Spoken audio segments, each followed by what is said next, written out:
Okay, welcome to the Miami Marlins Hot Stove Show. It is Tuesday, December 19th, and the Los Angeles Dodgers are World Series champions.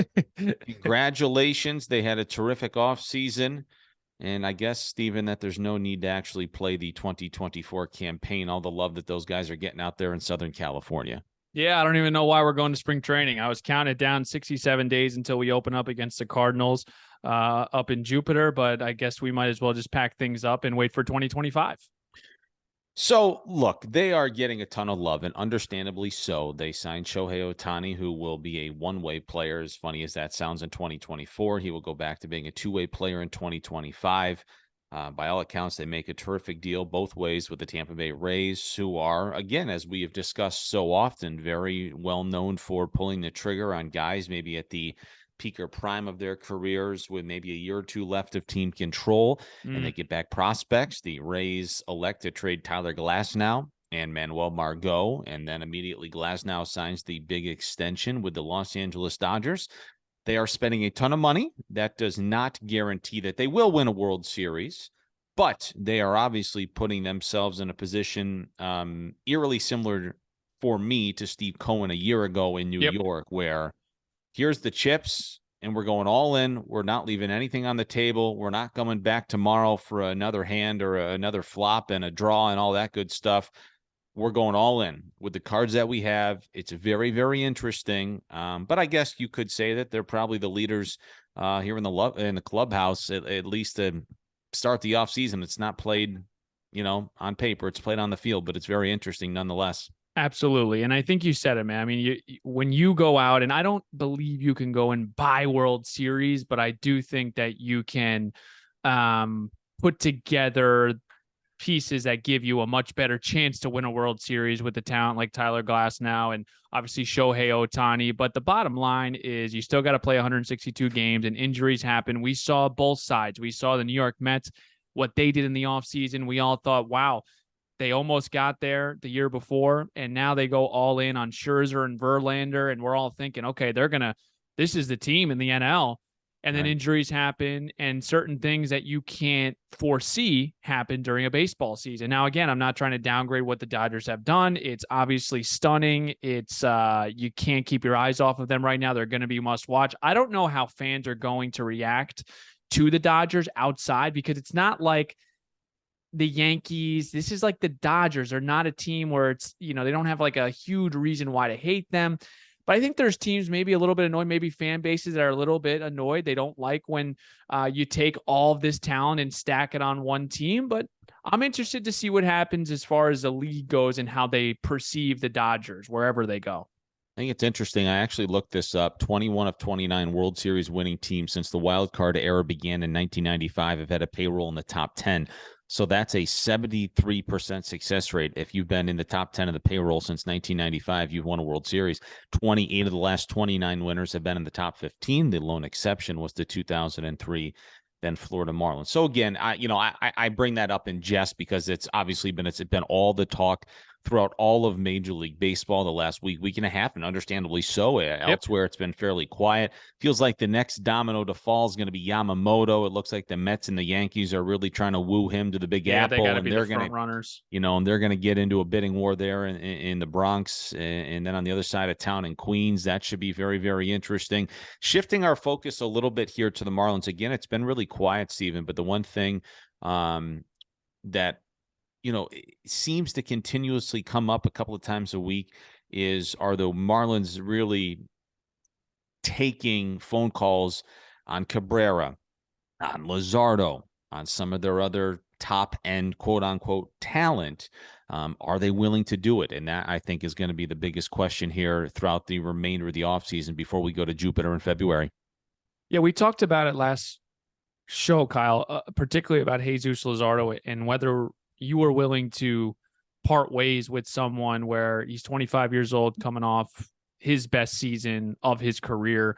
Are you willing to now let that go? And I think when we previously had discussions about Peter Bendix, like Jesus Luzardo is that example where you probably looked at him going into 2024 thinking, this is our opening day starter against Pittsburgh, 100%.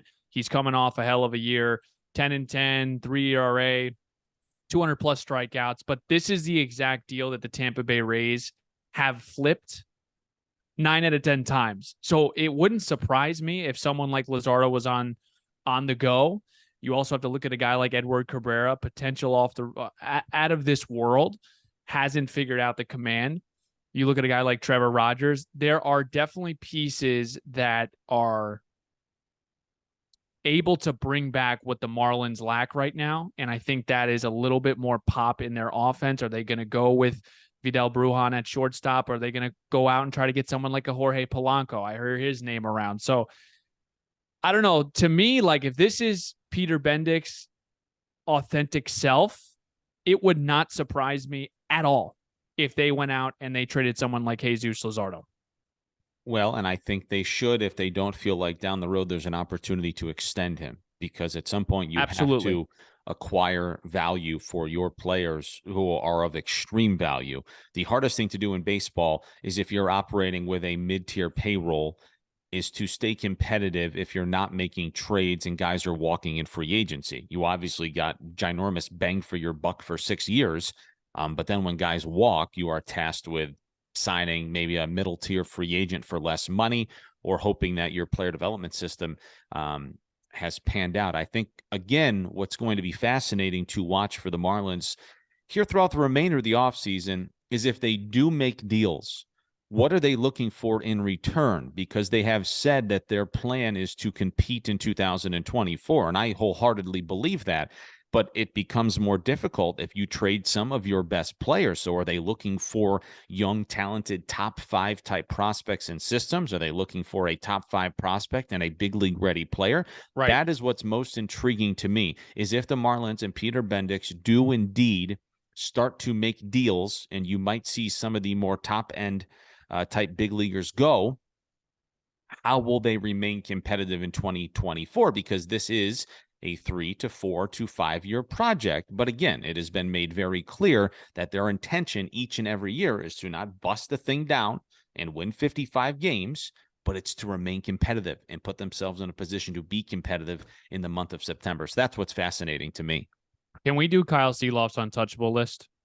Sure. And I'll do Steven Strom's. I think it's Yuri Perez and no one else. Yuri Perez is my untouchable. I just don't think you can trade someone like him at his age and what he did in his first season with his stuff and his attitude. I think that he's my untouchable.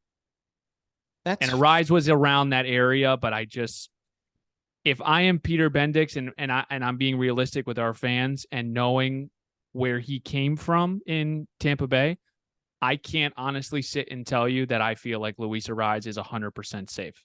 I think Yuri Perez is the only untouchable. I think you make a great argument. And I think what people need to understand with Luis Arise, and this is, please understand, this is not to bash him at all, but if you take a look at some of the best talent in Major League Baseball, there is the component of let's just take offensively, the component to hit, to steal, to hit for power. Now, the one thing that Luis Arise does not do is he does not run, and that's okay. He had an unbelievable year, but he also doesn't really hit for power, right? So that's like, I mentioned all this. I saw the other day, like these MLB awards came out, and they were like, why wasn't Arise on there? And all the other guys, you start to look at them, it's like they have those 3 massive components. Like, you take the Acuñas, he's a bit of an outlier because he's a generational type talent. Sure, but the Marcus Semion's the Ozzy Albies. Correct. Like Ozzy Albies is a great example. He can hit the ball a long way. He can hit for a bit of an average, and he can run, right? So, and this, I tie this all back into your point, and I would agree with you. I do not think Luis Arise is untouchable. You do not hear a whole lot in the way of extension with a year. That's been a little weird, no? No, I don't think so. And I the reason I say no is because Peter Bendix is truly trying to get a lay of the land. And I don't know if the first order of his business is to walk into the joint and start trying to figure out who deserves an extensions and who doesn't. So Arise has 2 more years of team control. Now, if he and his agents say we don't really want to negotiate in season, maybe it's something they take a look at this spring. Maybe both sides are hesitant. The Marlins feel some way about his value. Arise is obviously going to feel a different way, I would imagine. But to bring it all full circle, I would agree with you. I don't think Luis Arise is untouchable. I think you can make great trades and set yourself up, for a ton of future success. Now with Yuri, I understand why you say he's untouchable, but I would always take a phone call. Really? Yes, I would. What, it also doesn't make a ton of sense right now for another team to trade for him. No, I don't think it's realistic. Yeah. Let's say the Dodgers feel like they're a starting pitcher away. The problem is Yuri's going to be on a pitch limit this season, right? He's still going to have limitations. He is a young man with limitations, with obviously all this team control left.